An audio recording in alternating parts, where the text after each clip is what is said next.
بسم اللہ الرحمن الرحیم اللہم صلی علی سیدنا مولانا محمد وعلی آلہ وصحبہ وبارک وسلم صلاۃ و سلام علیک یا سیدی یا رسول اللہ صلی اللہ تعالی علیہ وسلم۔ حشر تک چھوڑ گئے ایک درخشندہ مثال، حشر تک چھوڑ گئے ایک درخشندہ مثال، حق پرستوں کو نہ بھولے گا یہ احسان حسین۔ سلطان الاولیاء حضرت خواجہ نظام الدین محبوب الہی رحمۃ اللہ علیہ فرماتے ہیں کہ قطب الاقطاب شیخ الاسلام والمسلمین برہان الشرح والدین حضرت بابا فرید الدین مسعود گنج شکر رضی اللہ تعالی عنہ نے فرمایا کہ دراں روز کے امیر المومنین حسین شہادت خواہد، یافتاں شب بزرگ حضرت فاطمہ رضی اللہ تعالی عنہا، رات در خواب دید کے باہمگی زبان انبیاء صلوات اللہ علیہم اجمعین، آمدہ است دامن مبارک در کمر بستہ، در دشت کربلا ہمان جا کے امیر المومنین حسین رضی اللہ عنہ شہادت خواہد، یافت جاروب میں حد و با آستین مبارک خود، پاک میں کن پر سدیدند اے خاتون قیامت، اے شفیع روز محشر اینچا مقام است، اینچے مقام است کہ با آستین مبارک پاک میں کنی گفت، این مقام است کہ حسین غریب ماں اینجا سر خواہد و داد و شہادت خواہد یافت۔ سلطان الاولیاء حضرت خواجہ نظام الدین محبوب الہی رحمۃ اللہ علیہ فرماتے ہیں کہ قطب الاقطاب شیخ الاسلام والمسلمین برہان الشرح والدین حضرت بابا فرید الدین مسعود گنج شکر رضی اللہ تعالی عنہ نے فرمایا کہ جس روز امیر المومنین حضرت حسین نے شہادت پائی، اسی رات ایک بزرگ نے حضرت فاطمہ زہرا رضی اللہ تعالی عنہا کو خواب میں دیکھا کہ انبیاء کرام علیہ السلام کی عورتوں کے ساتھ آئیں اور دامن مبارک کمر سے باندھے ہوئے دشت کربلا جہاں کے امیر المومنین حضرت حسین رضی اللہ عنہ نے شہادت پائی تھی جھاڑو دے رہی تھیں اور اپنی آستین مبارک سے پاک و صاف کر رہی ہیں۔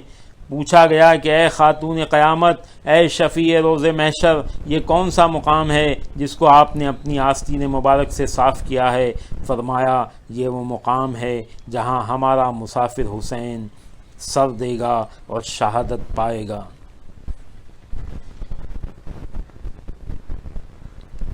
وہ سبت مصطفیٰ کی شہادت کی رات تھی، زہرا و مرتضیٰ پہ قیامت کی رات تھی۔ ابرا کی بے دوش رسول، نور دیدہ بطول، لخت دل علی مرتضیٰ، راحت جان مجتبیٰ، جنت کے نوجوانوں کے سردار، عاشقوں کے قافلہ سالار، آل رسول کی آنکھ کے تارے، ٹوٹے ہوئے دلوں کے سہارے، پیکر صبر و رضا، شہید دشت کربلا، مومنوں کے دل کے چین، حضرت امام حسین رضی اللہ عنہ کی شہادت کا وقت آ گیا ہے۔ اللہ اکبر، اللہ اکبر۔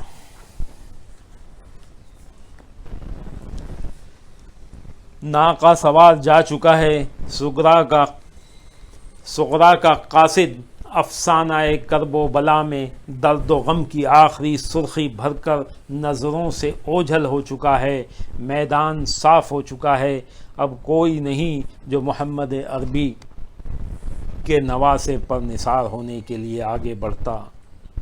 فاطمہ کا لال، صابروں کا شہنشاہ، شہیدوں کا امام، مجاہدوں کا تاجدار، دوش رسول کا راکب، امام مظلوم حسین ابن حیدر کرار اکیلا رہ گیا ہے۔ قہر و غضب کی گرمی پڑ رہی تھی اور اسی دھوپ میں کھڑے تھے اکیلے شاہ امم، اسی دھوپ میں کھڑے تھے اکیلے شاہ امم، نہ دامن رسول ہے نہ سایہ علم، نہ دامن رسول ہے نہ سایہ علم۔ علی اکبر بھی جا چکا ہے، قاسم بھی شہید ہو چکا ہے، عباس علمدار بھی کٹے ہوئے پڑے ہیں، اب تو اون و محمد جیسا کوئی بچہ بھی نہیں جو آگے بڑھ کر امام مظلوم کو تلوار ہی پکڑا دیتا۔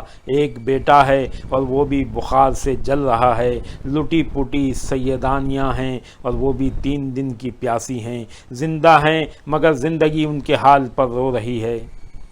شمر کی آواز آئی، حسین آگے بڑھو، اب کس کا انتظار ہے؟ اب تمہارے لیے جان ضائع کرنے والا کوئی باقی نہیں، اب سہارے نہ تلاش کرو اور میدان میں نکل آؤ۔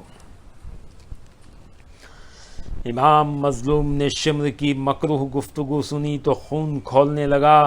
آپ نے میدان کی طرف گھوڑے کا رخ کیا اور پیچھے مڑ کر اہل بیت کے خیموں کو اداس نظروں سے دیکھ کر فرمایا، خدا حافظ۔ پردے کے پیچھے سے ایک دبی دبی چیخ نکلی، یا امام رک جائیے۔ یہ آواز جناب شہر بانو کی تھی۔ آپ نے فرمایا، اے شمع شبستان رسول، اب اس غریب الوطن مسافر کو کسی نئے امتحان میں نہ ڈالنا جو زندگی اور موت کی سرحدوں پر پہنچ چکا ہے۔ میں تم سب کو خدا کے سپرد کرتا ہوں، میرے صرف چند سانس باقی ہیں، مجھے یقین دلا دو کہ تم میرے بعد بھی پورے صبر و استقامت کا ثبوت دو گی، اور ایسی حالت میں بھی اپنی ہمشیر کا سامنا بھی نہیں کر سکتا۔ اسے میرا سلام کہہ دینا۔ جناب شہر بانو کا کلیجہ منہ کو آ گیا اور عرض کیا، میرے سرتاج، گھوڑے سے اتر کر میری صرف ایک بات سن لیں، میں آپ کو خاتون قیامت کا واسطہ دیتی ہوں۔ کربلا کا دولہا ماں کے نام کا واسطہ مسترد نہ کر سکا۔ آپ گھوڑے سے اترے اور خیمے میں آ گئے۔ سیدہ شہر بانو آپ کو بیمار بیٹے کے قریب لے گئیں۔ آپ آگے بڑھے۔ بیمار کو بخار کی شدت نے بے ہوش کر رکھا تھا۔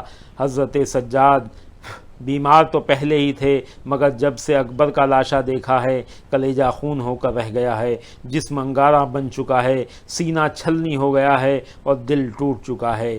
تپے لرزہ سے جسم پر روشہ طاری ہے، یوں معلوم ہوتا ہے جیسے بوٹی بوٹی کانپ رہی ہو۔ صبح سے نقاہت و کمزوری کی وجہ سے بیمار کا رنگ زعفران کی طرح زرد تھا، لیکن لاشائے اکبر کو دیکھنے کے بعد جو بخار چڑھا اس نے چہرے کو کندن کی طرح سرخ کر دیا۔ یوں معلوم ہوتا تھا جسم کا سارا خون سمٹ کر رخساروں میں جمع ہو گیا ہے، بدن کی ساری حرارت چہرے میں سمٹ آئی ہو۔ امام علی مقام نے بیٹے کی حالت دیکھی تو اپنے جگر کی چوٹیں یاد آ گئیں۔ دل ہی دل میں بیمار کو مخاطب کر کے فرمایا، دو اجازت تو کلیجے سے لگا لوں رخسار، دو اجازت تو کلیجے سے لگا لوں رخسار، سینک لوں چوٹ جگر کی ان انگاروں پر، سینک لوں چوٹ جگر کی ان انگاروں پر۔ اور پھر آپ نے بیمار بیٹے کے جلتے ہوئے جسم پر ہاتھ پھیرنا شروع کر دیا۔ فاطمہ کے لال کا ہاتھ تھا، ہاتھ کا لمس ملتے ہی بیمار نے آنکھیں کھول دیں۔ باپ کے یاس و الم میں ڈوبے ہوئے رخ انور کو دیکھا تو ماہی بے آب کی طرح تڑپنے لگا۔ غم کی آگ میں جلتی ہوئی جھیلوں میں روانی آ گئی، آنکھوں سے ٹپ ٹپ آنسو گرنے لگے، سرخ اور آتشی آنسو۔ ابا کی حالت دیکھ کر آنسو نکل پڑے، ابا کی حالت دیکھ کر آنسو نکل پڑے۔ دیکھا گیا نہ یاس میں عالم میں نگاہ کو، دیکھا گیا نہ آس میں، دیکھا گیا نہ یاس میں عالم نگاہ کا۔ امام علی مقام نے بیٹے کے سرخ آنسو پہلے ہی دیکھے تھے، اب دوبارہ بیٹے کا کلیجہ کٹتا دیکھا تو آپ کا کلیجہ بھی کٹنے لگا، جگر پر چھریاں چلنے لگیں۔ گو قصر دل سے چشم تک آئے تھے چھاؤں میں، گو قصر دل سے چشم تک آئے تھے چھاؤں میں، لیکن پڑے تھے آبلے اشکوں کے پاؤں میں، لیکن پڑے تھے آبلے اشکوں کے پاؤں میں۔ سلطنت صبر و رضا کے تاجدار نے دل کو سنبھالا، بیمار کو تسلی دی، گزرے ہوئے حالات سے آگاہ کیا اور فرمایا، بیٹا یہ بابا سے آخری ملاقات ہے، تمام ساتھی اپنی منزل پر پہنچ چکے ہیں اور اب تیرے بابا کو میدان میں طلب کیا جا رہا ہے۔ بیٹا اب میرا وقت آ چکا ہے، تھوڑی دیر بعد ہم اس دنیا سے جا چکے ہوں گے۔ میرے چاند، اللہ تعالیٰ تمہیں بہت جلد صحت یاب فرمائے، مجھے اب جانے دو، دشمن بار بار بلا رہے ہیں۔ جناب سجاد نے باپ کی جنگ کی تیاری کو تو سنا تو تڑپ اٹھے، بخار کی شدت کو جذبات کی شدت نے دبا دیا۔ عرض کی ابا جان آپ کا عابد ابھی زندہ ہے، ابا جان پہلے مجھے خود پر فدا ہو لینے دیں، پھر آپ کی باری آئے گی، میں بخار سے بھی جنگ کروں گا اور دشمن سے بھی لڑوں گا۔ حیدری خون تھا مچل گیا، بخار کی حدت میں جلال حیدری کی شدت بھی شامل ہو گئی، لرزہ اور بھی بڑھ گیا، جسم اور بھی زور زور سے کانپنے لگا۔ علی کا پوتا لاٹھی ٹیک کر اٹھ کر کھڑا ہو گیا۔ شبیر پکار اٹھے،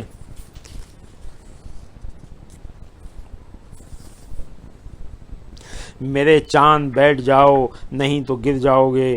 باپ تیری محبت اور تیرے جذبے پر قربان، تو نے حق فرزندی ادا کر دیا ہے۔ زین العابدین تیرا اس شہادت میں پورا پورا حصہ شامل ہے، مگر تم شہید نہیں کیے جاؤ گے میرے لال، تمہیں ابھی زندہ رہنا ہے، نسل شبیر چلانے کے لیے، اولاد مصطفیٰ کو قائم رکھنے کے لیے، خاندان نبوت کی بقا کے لیے، پردہ نشینوں کی حفاظت کے لیے، شہیدوں کے لاشوں کے ٹکڑے جمع کرنے کے لیے، شہیدوں کے لاشیں دفنانے کے لیے، ہاتھوں میں زنجیریں اور پاؤں میں بیڑیاں پہننے کے لیے، خون کے آنسو برسانے کے لیے تمہیں زندہ رہنا ہے۔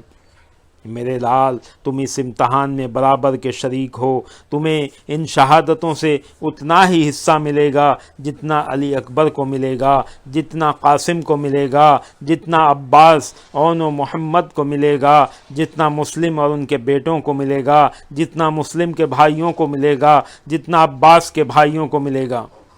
باپ تم پر خوش ہے میرے چاند، میں اس لیے تم پر خوش ہوں کہ تجھ میں باپ کا جذبہ موجود ہے، عزم شبیری کی حرارت موجود ہے، تجھے تو مجھ سے بھی زیادہ صدمے برداشت کرنا ہے۔ تو زندہ بھی رہے گا اور خون کے آنسوؤں کی برسات بھی کرتا رہے گا۔ تو زندہ بھی رہے گا اور خون کے آنسوؤں کی برسات بھی کرتا رہے گا۔ خدا حافظ میرے لال، خدا حافظ میرے لال، میری طرح صبر و استقامت سے رہنا، اپنی پھوپھی کو تسلی دینا، اپنی امی کو بھی صبر کی تلقین کرنا۔ خدا حافظ میرے بیمار بیٹے، خدا حافظ۔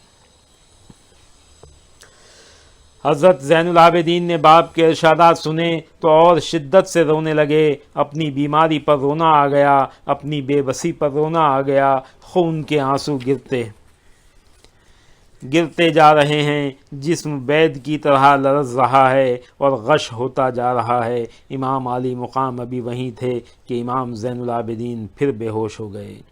آپ بیمار عابد کے سر پر ہاتھ پھیر کر اٹھے، مڑ کر دیکھا تو وہاں کچھ اور ہی منظر بنا ہوا تھا۔ سیدہ زینب کے سر سے چادر اتری ہوئی ہے، بال بکھرے ہوئے ہیں، نظر پتھرائی ہوئی ہے، آنسوؤں کے دو موٹے موٹے قطرے پلکوں سے نیچے آ کر ٹھہرے ہوئے ہیں۔ حضرت شہر بانو کا رنگ اسی طرح زرد ہو چکا ہے جیسے خون کا ایک قطرہ بھی جسم میں موجود نہ ہو۔ جناب ام لیلہ کے سامنے سکینہ بے ہوش پڑی ہے اور آپ اپنے سرتاج کی طرف دیکھ دیکھ کر روتی جا رہی ہیں۔ امام علی مقام جناب زین العابدین سے اتنے زیادہ محو گفتگو تھے کہ اپنے پیچھے بپا ہونے والی قیامت کو نہ دیکھ سکے۔ اب جو دیکھا تو دل پر ہاتھ رکھ لیا۔ کوئی بات کرتا تو آپ جواب کیا دیتے؟ خاموش فریادوں کا کیا جواب تھا؟ آنسوؤں کے سیلاب کو کس طرح روکا جاتا؟ باہر کی آگ ہوتی تو بجھا بھی لیتے، سینوں کی آگ کو کیسے ٹھنڈا کرتے؟ نالا و شیون ہوتا تو صبر کی تلقین بھی فرماتے، جگر کو چیر دینے والی آہوں کو کیسے روکتے؟ دشمن کی فوج ہوتی تو تلوار بھی چلاتے، حسرت بھری نگاہوں کا مقابلہ کیسا کرتے؟ گھٹے جاتے تھے دل ضبط فغاں سے، گھٹے جاتے تھے دل ضبط فغاں سے، بنے جاتے تھے نالے ہچکیاں سے، بنے جاتے تھے نالے ہچکیاں سے۔ صابروں کا امام بھی یہ منظر دیکھ کر تڑپ کر رہ گیا۔ حوصلہ کر کے آگے بڑھے، بہن کی گری ہوئی چادر کو اٹھایا، علی کی بیٹی کا سر ڈھانپ دیا، جناب سکینہ کو گود میں لیا، علی اکبر کے سینے کے خون سے لتھڑے ہوئے سکینہ کے چہرے کو اپنے عمامے سے صاف کیا۔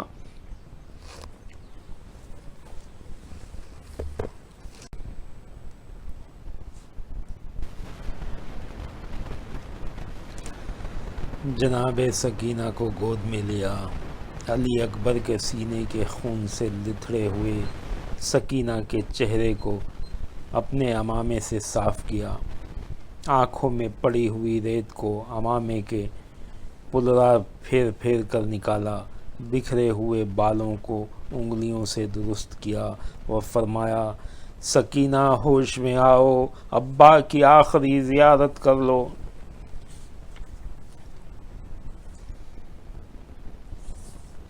پھر ساری عمر ابا کا چہرہ دیکھنے کے لیے ترس جاؤ گی۔ بیٹی سکینہ اٹھو، جلدی کرو، آخری ملاقات تو کر لو، آخری بار بابا کے سینے سے تو لپٹ لو، پھر تو تمہیں بھی صغرا کی طرح ساری زندگی رو رو کر اور تڑپ تڑپ کر ہی گزارنا ہے۔ اٹھو بیٹا، اب بابا بھی علی اکبر کے پاس جا رہا ہے۔ آپ دامن سے پنکھا بھی کر رہے تھے اور بے ہوش بیٹی سے گفتگو بھی فرما رہے تھے۔ جلد ہی معصومانہ آنکھیں کھول دیں، خود کو بابا کی گود میں دیکھا تو لپٹ گئی۔ 3 دن کی پیاسی بچی 3 دن کے پیاسے بابا سے گلے مل رہی ہے۔ بابا کی گود میں کچھ سکون ملا تو بچی پھوٹ پھوٹ کر رونے لگی۔ آپ نے تسلی دے کر فرمایا، صبر کرو میری بیٹی، تو صابروں کی اولاد ہے۔ مجھے دشمن پکار رہے ہیں، تو بے ہوش تھی، میری خواہش تھی کہ تو مجھے آخری بار گلے مل لے۔ اب مجھے جانے دو۔ افسوس کہ تھوڑی دیر بعد تم یتیم ہو جاؤ گی، مگر صابرہ بن کر رہنا، تو حسین کی بیٹی ہے۔ امام علی مقام دوسروں کو صبر کی تلقین فرماتے جا رہے ہیں، لیکن اپنے سینے میں غم کے ہزاروں طوفان اٹھے ہوئے ہیں، جن کو اپنی قوت صبر سے دبا رکھا ہے۔ چلا کرتی ہیں ان کے دل میں لاکھوں آندھیاں غم کی، چلا کرتی ہیں ان کے دل میں لاکھوں آندھیاں غم کی، بظاہر جن کے چہروں پر غبار غم نہیں ہوتا، بظاہر جن کے چہروں پر غبار غم نہیں ہوتا۔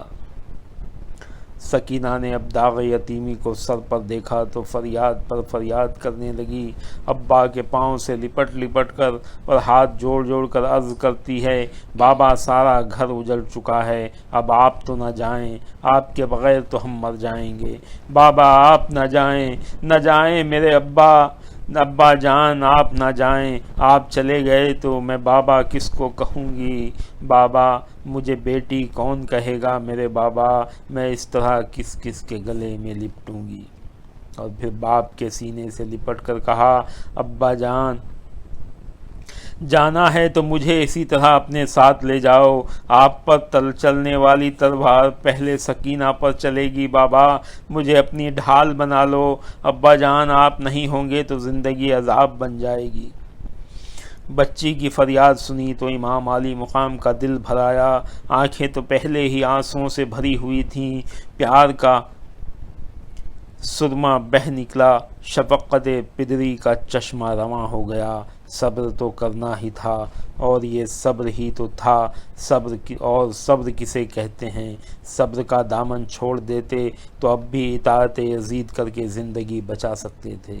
یہی تو چیز تھی جس نے ملائکہ سے اشرف کر دیا۔ باپ کی محبت کا جذبہ بھی موجود ہے، شفقت پدری سے سینہ بھی معمور ہے، اولاد کی محبت بھی دل میں طوفان برپا کر رہی ہے، مگر فرض بھی ادا ہو رہا ہے۔ جیسے بھی ہو سکا آپ نے روتی تڑپتی بچی کو پاک دامنوں کے سپرد کر کے صبر کی تلقین فرمائی۔ آخری بار ہمشیرہ کی پتھرائی ہوئی نظروں کو نظارہ کیا اور نظریں جھکا لی، حضرت شہر بانو اور جناب ام لیلہ کی طرف درد میں ڈوبی ہوئی نگاہوں سے دیکھا، دیگر بیویوں کو الوداعی سلام کہا، امام مظلوم خیمے سے نکلنے لگے تو جناب زینب کی حالت بدل گئی۔ درد و غم میں ڈوبی ہوئی امام مظلوم کی ہمشیر پر پھر دختر علی کا روپ آ گیا۔ آپ لرزتی اور کانپتی ہوئی اٹھی تھیں، مگر اب صبر و استقامت کا پیکر بن چکی تھیں۔ آپ نے فرمایا، بھیا جسم سے ہتھیار اتار دیں، میں آپ کو خود شہادت کا دولہا بناؤں گی۔ مجھے اپنا فرض پورا کر لینے دیں، پھر میدان میں تشریف لے جائیں۔ اور پھر آپ نے جناب رسول کریم کا عمامہ اپنے دوپٹے سے صاف کر کے بھائی کے سر پر رکھا، قبائے رسول پہنائی، کپڑوں کی ایک گٹھری کو کھولا اور اس سے پٹکا نکالا۔ یہ بنت رسول کا دوپٹہ تھا۔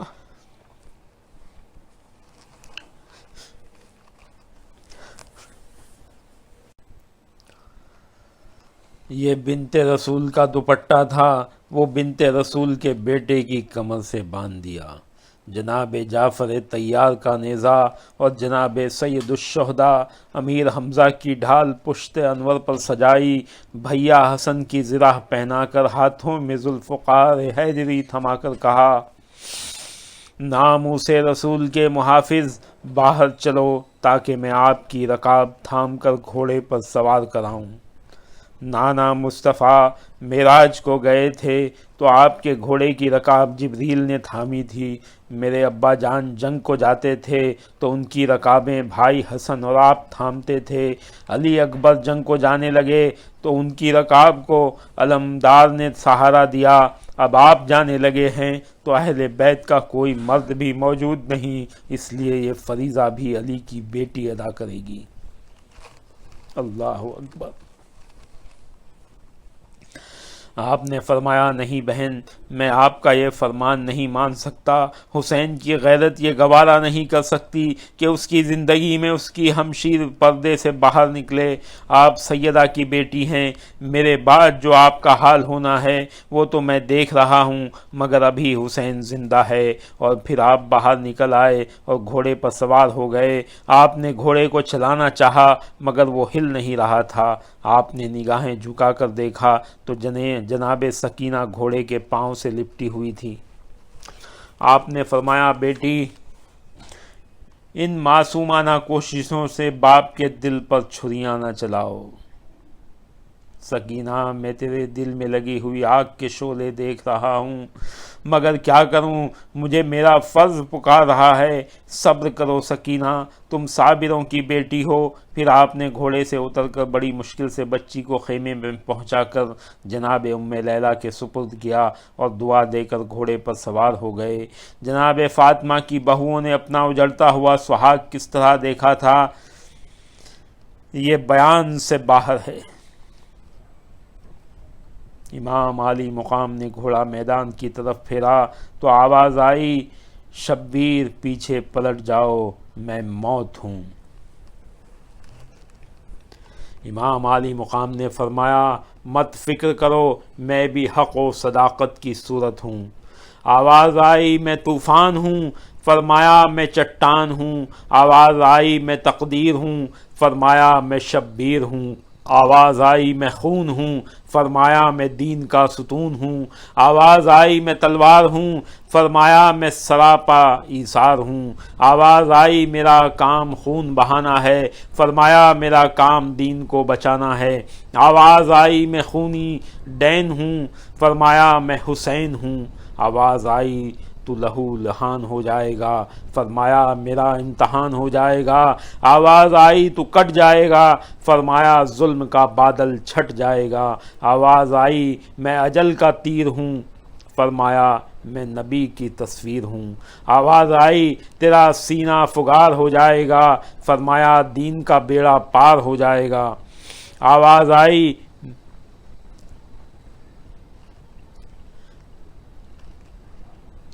آئی، میں تجھے فنا کر دوں گی، فرمایا مجھے بقا مل جائے گی۔ آواز آئی، زندگی کا رشتہ ٹوٹ جائے گا، فرمایا نانے کا دین قید سے چھٹ جائے گا۔ آواز آئی، تیرا گھر برباد ہو جائے گا، فرمایا نانے کا دین آزاد ہو جائے گا۔ آواز آئی تو پیاسا ہے، فرمایا میرے ہاتھوں میں کوثر کا کاسا ہے۔ آواز آئی تو اکیلا ہے، فرمایا خدا بھی اکیلا ہے۔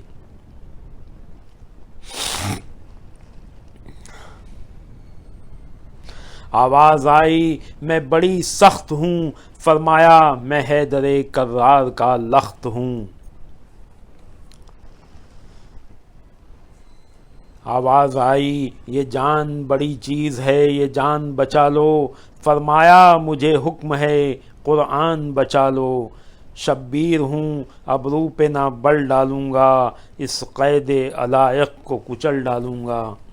کیا موت سے ڈر موت کی سختی کیسی، کیا موت سے ڈر موت کی سختی کیسی، میلی ہے یہ پوشاک بدل ڈالوں گا۔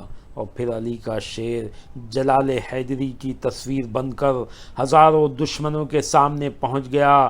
شمر نے کہا کیا موت سے ڈر گئے تھے جو اتنی دیر کر دی؟ فرمایا ایسی کوئی بات نہیں۔ شمر نے کہا ہم شیر سے مشورہ کر رہے تھے کہ یزید کی اطاعت کر کے جان بچا لوں، اور اگر یہ مشورہ تم کر چکے ہو تو ہمیں اب بھی قبول ہے کہ تم اطاعت یزید کر لو، ہم تمہیں امان دیتے ہیں۔ فاطمہ کا لال غضبناک ہو گیا، چہرے پر خون اتر آیا، آنکھوں میں قہر کے آثار پیدا ہو گئے۔ آپ نے فرمایا نا حجار خاموش ہو جا۔ چت قبرے کتے، اگر مجھے جان بچانا ہوتی تو میں قاسم کی زندگی بچاتا، علی اکبر کی جوانی بچاتا، عباس علمدار کی جان بچاتا۔ بیوقوف، اگر مجھے جان بچانا ہوتی تو علی اصغر مظلوم کی جان بچاتا، اون و محمد کی معصوم زندگیاں بچاتا، پسران عقیل و علی کی جانیں بچاتا، اپنے وفادار ساتھیوں کی جانیں بچاتا۔ احمق کے بچے، محمد مصطفیٰ کا سارا باغ ویران کر لینے کے بعد بھی محمد مصطفیٰ کے باغی اور خدا کے دشمن کی اطاعت کر لینے کا مشورہ دیتا ہے۔ اور پھر آپ نے عمر و سعد کو مخاطب کر کے فرمایا سعید باپ کے شقی بیٹے، تو بھی سن لے، ہم نے اپنے خطبے میں تم سب کو بتا دیا تھا کہ ہمارا حق پہچانو۔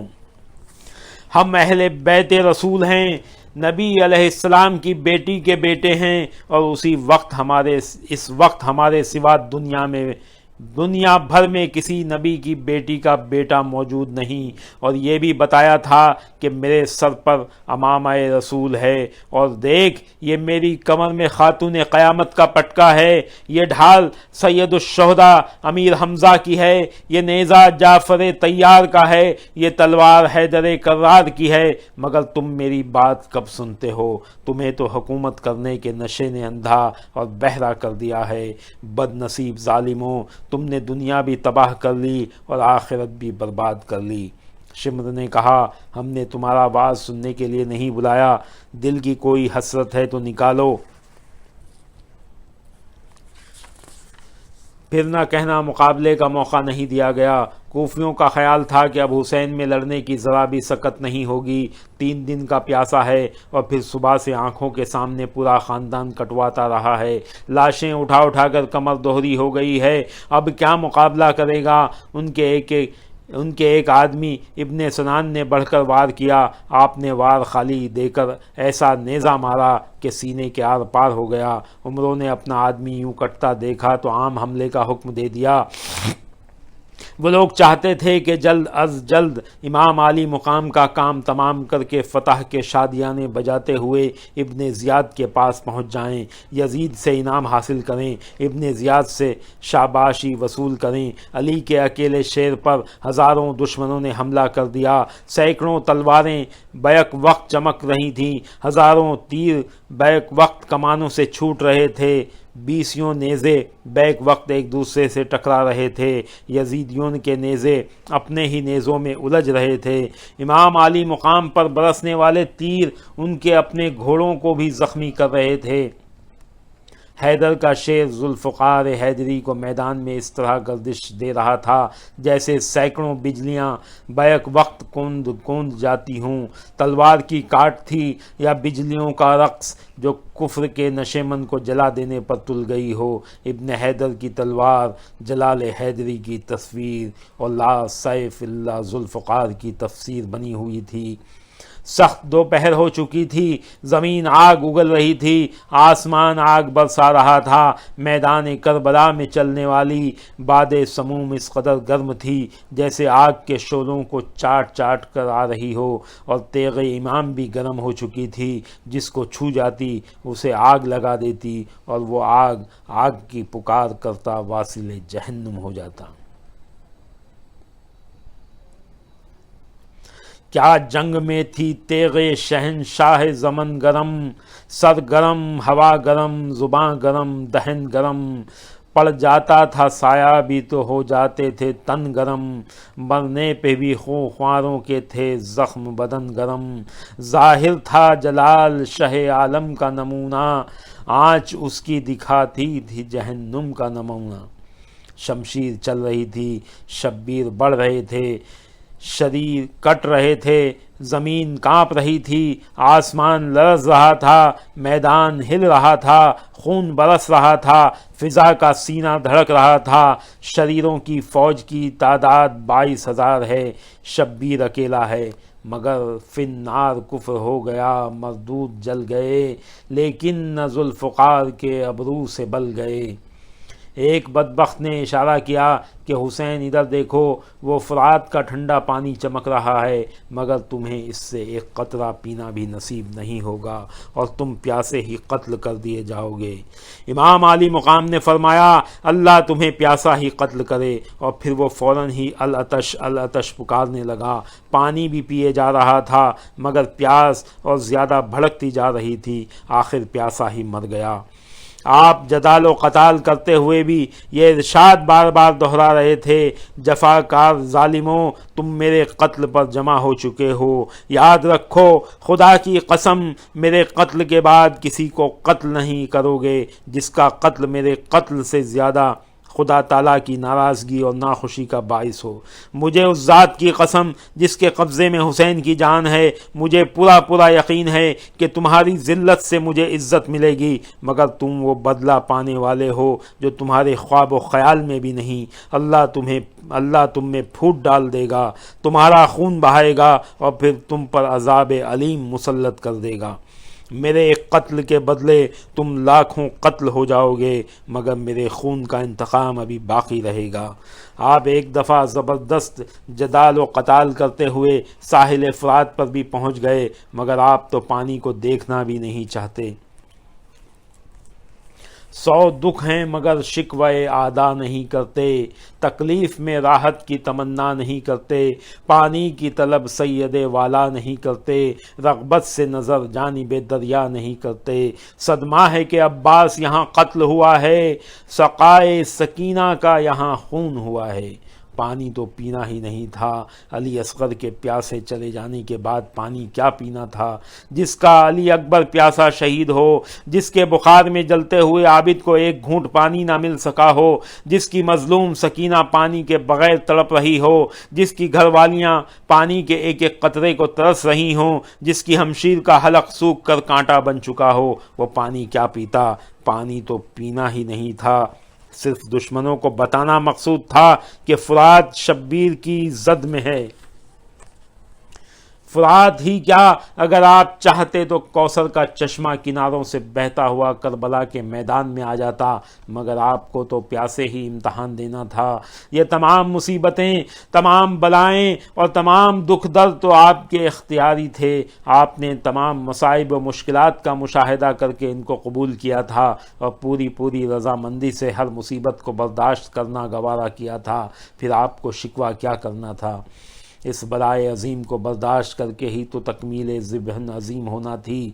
جنوں کا سردار جعفر حضرت علی کے ہاتھوں پر مسلمان ہوا تھا، اس نے آ کر درخواست پیش کی کہ حضور والا، میں دیکھ رہا ہوں کہ آپ کے ساتھیوں کی تعداد انتہائی قلیل ہے اور دشمن بہت زیادہ ہے، مجھے حکم فرمایا جائے کہ میں آپ کے دشمنوں کو چند لمحوں میں تہس نہس کر دوں، مگر آپ نے اس کی درخواست مسترد فرما دی۔ جنوں کا سردار ہی کیا، آپ خود امام الاولیاء اور محمد عربی کے نواسے تھے، ذرا سا اشارہ فرما دیتے تو فوج یزید ملیا میٹ ہو جاتی، مگر آپ کو تو اپنا امتحان دینا تھا، طغیان و سرکشی سے خود مقابلہ کرنا تھا، ورنہ کربلا میں کتنے ہی ایسے واقعات رونما ہو چکے تھے۔ جو بھی جناب شبیر کے منہ سے نکلا وہ ہو کر رہا، کسی نے آگ کا تانا دیا تو وہ آگ میں جل گیا، کسی نے قطع النسل کا تانا دیا تو اس کی نسل قطع ہو گئی، کسی نے پانی کے لیے تمسخر کیا تو وہ پیاسا مر گیا۔ ان سب واقعات کا ماحصل یہی تھا کہ اگر امام مظلوم چاہتے تو وہ ان بلاؤں کا بیک جنبش لبے خاتمہ فرما سکتے تھے، مگر ایسا کرنے سے نانا کے لیے شہادت جلیلہ کے منصب کا اہتمام کس طرح ہوتا؟ آپ کو تلوار بھی چلانا تھی اور شہید بھی ہونا تھا، آپ کا منصب یہی تھا کہ آپ کو مجاہدانہ شہادت نصیب ہوتی۔ بے بسی کی شہادت کا رنگ اتنا گہرا کیسے ہو سکتا تھا؟ اگر آپ قوت روحانی سے فوج یزید کو ختم کر دیتے تو آپ کو شہید اعظم کون تسلیم کرتا، اور اگر آپ تلوار نہ اٹھاتے تو آپ کو مجاہد اعظم کون مانتا؟ بہر صورت دنیا کو یہ بھی دیکھنا تھا اور تاریخ میں یہ بھی آنا تھا کہ ناموس رسالت کے اکیلے محافظ نے خدا و رسول کے 22,000 دشمنوں سے مردانہ وار مقابلہ کیا، اور یہ مقابلہ جاری ہے۔ محمد عربی کا ستارہ اکیلا ہے، جہنم کے شرارے ہزاروں میں ہیں، فاطمہ کا لال اکیلا ہے، ہندا کے پوتے کے ساتھی ریت کے ذروں کی طرح لاتعداد ہیں، مدینے کا چاند اکیلا ہے، شام کے بادل تہا در تہا امڑتے چلے آتے ہیں، حیدر کرار کا شیر اکیلا ہے اور دنیا کے کتے ہزاروں ہیں۔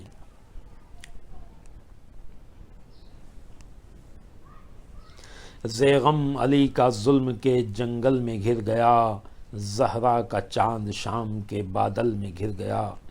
امام مظلوم کو جیسے جیسے بے گناہ شہیدوں کی یاد آتی جاتی ہے، آپ پیکر جلال و جبروت بنتے جاتے ہیں، آپ کا چہرہ اقدس شدت جذبات سے رخ والضحیٰ کا عکس جمیل بن کر چمک رہا ہے۔ اسی طرح انوار و تجلیات کی بارش ہوتی ہے، جیسے شفق کے پردوں سے آفتاب طلوع ہو رہا ہو۔ چہرہ تھا ایسے خون کی حدت سے شعلہ دوش، چہرہ تھا ایسے خون کی حدت سے شعلہ دوش، سورج کا جیسے پھول ایک تشتے سحر میں ہو۔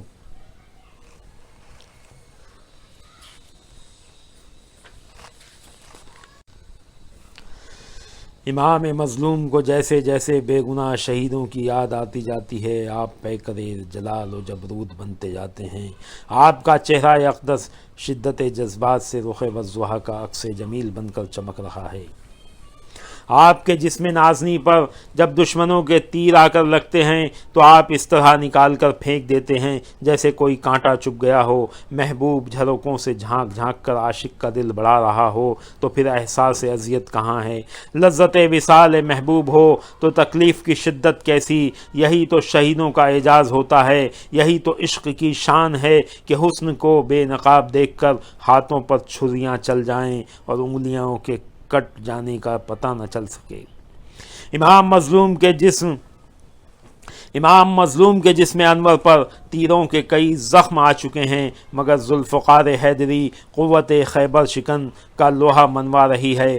دشمن لومڑیوں کی طرح آگے پیچھے چھپتے ہیں، مگر ذوالفقار علی تو ان پر قہر خداوندی اور غضب الہی بن کر برس رہی ہے، رعد کی طرح کڑکتی ہے اور برق کی طرح جسموں سے پار ہوتی جاتی ہے۔ کسی کا سر نہیں تو کسی کا دھڑ نہیں، کسی کا بازو نہیں اور کسی کی پنڈلی نہیں، بجلی سی جو گر کر وہ صف جنگ سے نکلی، فریاد کی آواز دل سنگ سے نکلی۔ اسوار کے سر پر جو پڑی تنگ سے نکلی، سینے میں اتر آئی عجب رنگ سے نکلی۔ چھوڑا جسے مقتل میں لہو چاٹ کے چھوڑا، پایا جسے اس تیغ نے سر کاٹ کے چھوڑا۔ سر اڑ رہے تھے چلتی تھی سن سے جو ذوالفقار، چلتے تھے وار تیغ و پیکر کے بار بار۔ ڈھالوں کو روکتے تھے جو مردود نابکار، بجلی کی طرح کونتی تھی تیغ شعلہ بار۔ مرتے تھے ڈر سے ڈوب کے ناری فرات میں، غل تھا کہ آگ لگ گئی کشتے حیات میں۔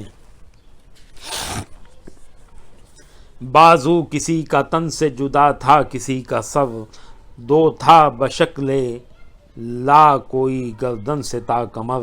کوئی تڑپ رہا تھا ادھر اور کوئی ادھر، نازل تھا ان پہ قہر خدائے بزرگ تر۔ آفت کی تیغ تھی تو قیامت کا ہاتھ تھا، گویا کہ عزرائیل چھری لیے ساتھ تھا۔ تیر چل رہے تھے تلواریں برس رہی تھی، نیزے ٹکرا رہے ہیں۔ حیدر کا شیر کبھی نعرہ تکبیر لگاتا ہے، کبھی نعرہ حیدری لگا کر رجز پڑھتا ہوا مجاہدانہ شان سے دشمنوں کی صفوں کو الٹ دیتا ہے۔ تیغ امام چل رہی ہے، دشمن جہنم میں جا رہے ہیں۔ عمر و سعد برابر اپنے سپاہیوں کو غیرت دلاتا جا رہا ہے۔ سپاہ یزید بڑھ بڑھ کے حملے کر رہی ہے۔ محمد کا نواسہ 3 دن کا پیاسا اپنے فرض منصبی کو پورا کر رہا ہے۔ ذوالفقار حیدری کی عصمت کا بھی تحفظ ہو رہا ہے اور فرائض ذبح عظیم کی تکمیل کا بھی وقت قریب آتا جاتا ہے۔ کربلا کے دولہا کے رخ منور کی تابانیوں سے ریت کے ذرے اس طرح چمک رہے ہیں جیسے آفتاب زمین پر اتر آیا ہو۔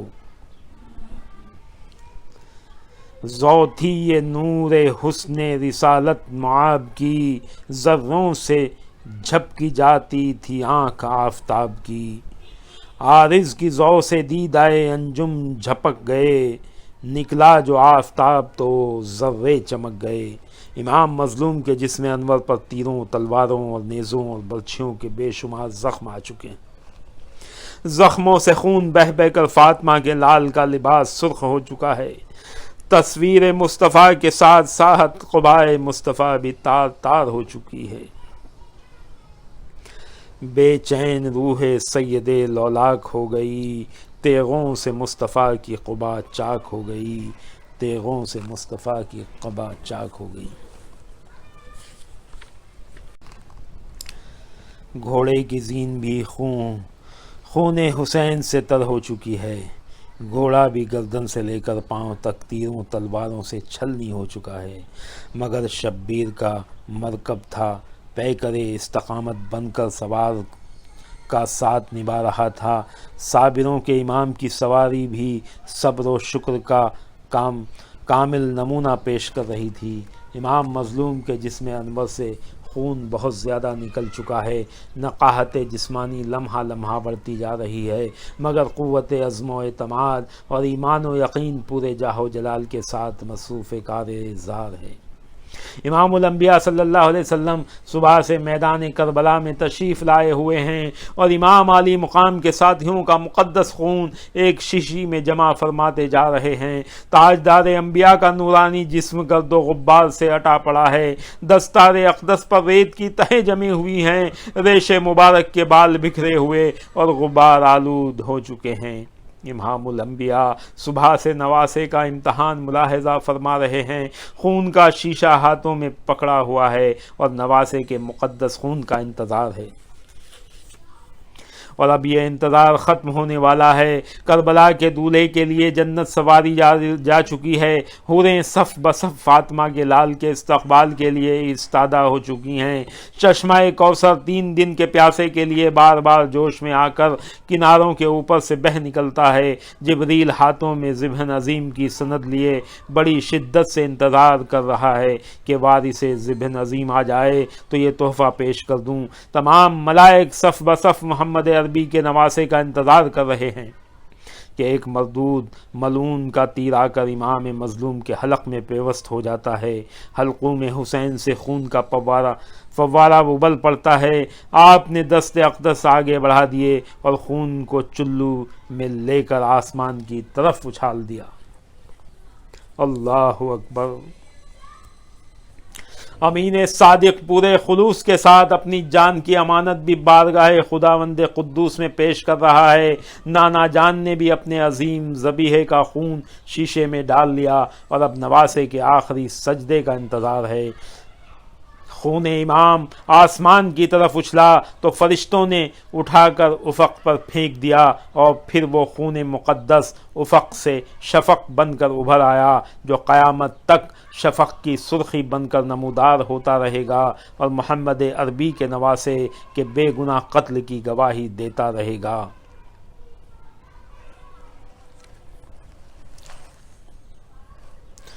آپ کو اس دردناک حالت میں دیکھا تو شمر نے خیموں کو لوٹنے کا اعلان کر دیا۔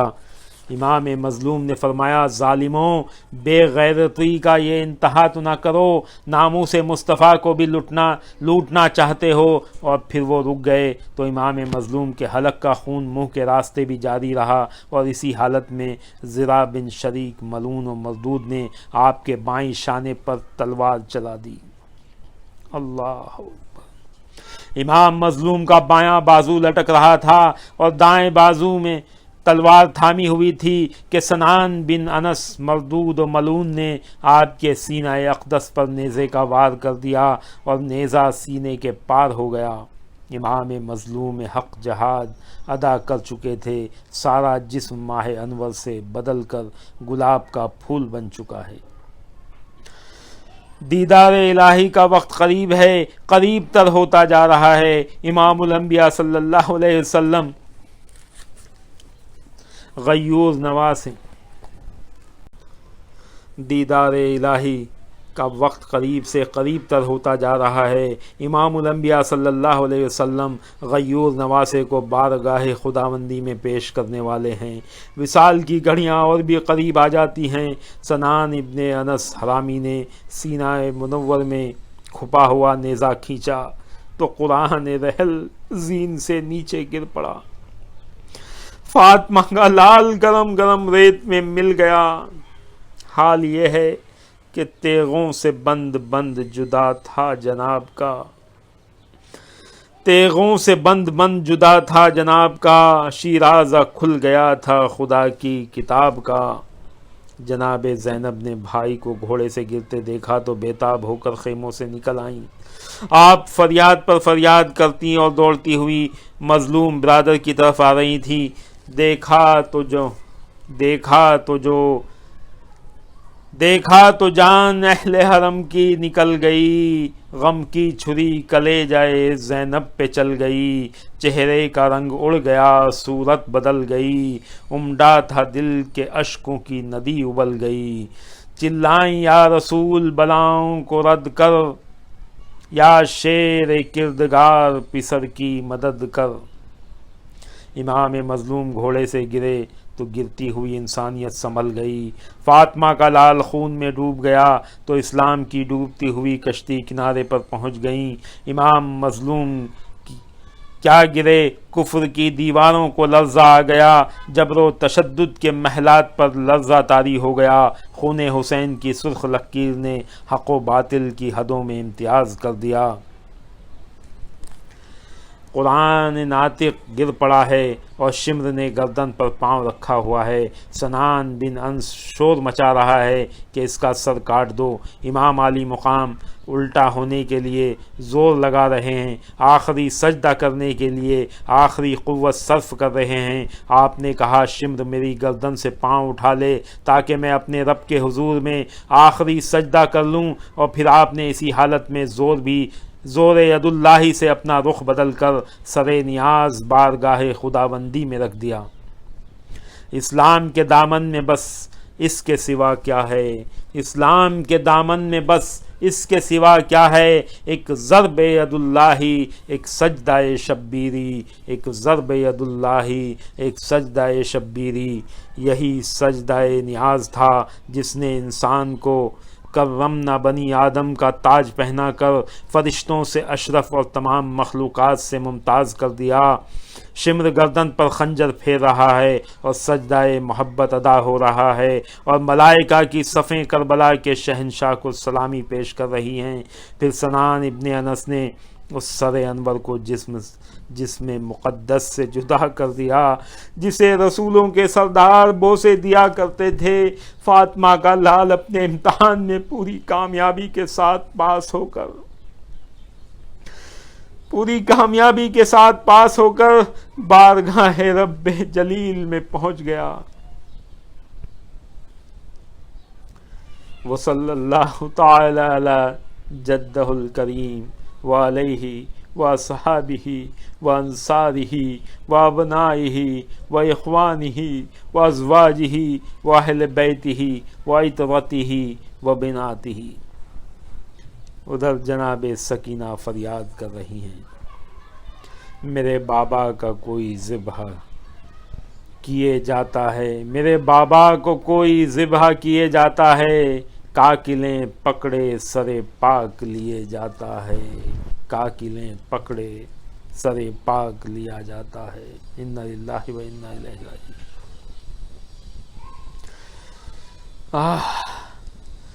یزید کے خوخوار کتوں نے شبیر رضی اللہ عنہ کا سر قلم کیا، پوری انسانیت کا سر قلم کر دیا، حق و انصاف کا سر قلم کر دیا، عدل و انصاف کا سر قلم کر دیا، اور پھر آپ کے کٹے ہوئے سر اقدس کو نیزے پر چڑھا کر بلند کر دیا۔ مورخ لکھتے ہیں کہ اسلام میں یہ پہلا سر تھا جسے نیزوں پر بلند کیا گیا۔ یہ بحث تو اس بات کی بات ہے، آپ کا سر کاٹ کر نیزوں پر بلند کرنے والے مسلمان ہیں یا یہ کافروں سے بدتر ہیں، یا یہ سر نیزے پر چڑھا کر مسلمان بھی رہ گئے یا کافروں سے بھی زیادہ کافر و بدتر ہو گئے۔ البتہ اس میں کوئی شک نہیں کہ امام عالی مقام کا سر اقدس جسم سے علیحدہ ہو کر بھی سر و بلند و سرفراز ہی رہا، اور اس سرفرازی کا اظہار بھی دشمنان دین اور ظالموں کے ہاتھوں سے ہوا، جنہوں نے اس سر اقدس کو جسم سے علیحدہ کیا تھا۔ سر شبیر نے نیزے پر بلند ہو کر یہ حقیقت دنیا والوں پر پورے طور پر ظاہر کر دی کہ حق ہمیشہ سر بلند رہتا ہے، صداقت کو ہمیشہ سرفرازی نصیب ہوتی ہے۔ جو زبان سے اقرار نہیں کرتے وہ عملی طور پر دنیا کے سامنے حسین رضی اللہ عنہ کی سر بلندی کا اظہار کر رہے تھے۔ سرفرازی تو نواسۂ رسول کی ملکیت تھی۔ پھر یزیدیوں نے راکب دوش رسول کے لاشۂ اقدس پر گھوڑے دوڑانے شروع کر دیے۔ لعنت ہو خدا کی اور فرشتوں کی ان ملعونوں پر، لعنت ہو خدا کی اور فرشتوں کی ان ملعونوں پر۔ آپ کے جسم کے ایک ایک ہڈی کا جوڑ الگ ہو چکا تھا، آپ پر اتنے گھوڑے دوڑائے گئے۔ اللہ اللہ اللہ، یا اللہ یا الہ، انا للہ و انا الیہ راجعون۔ اللہم صلی علی سیدنا مولانا محمد وعلی آلہ وصحبہ وبارک وسلم، صلاۃ و سلام علیک یا سیدی یا رسول اللہ صلی اللہ تعالی علیہ وسلم۔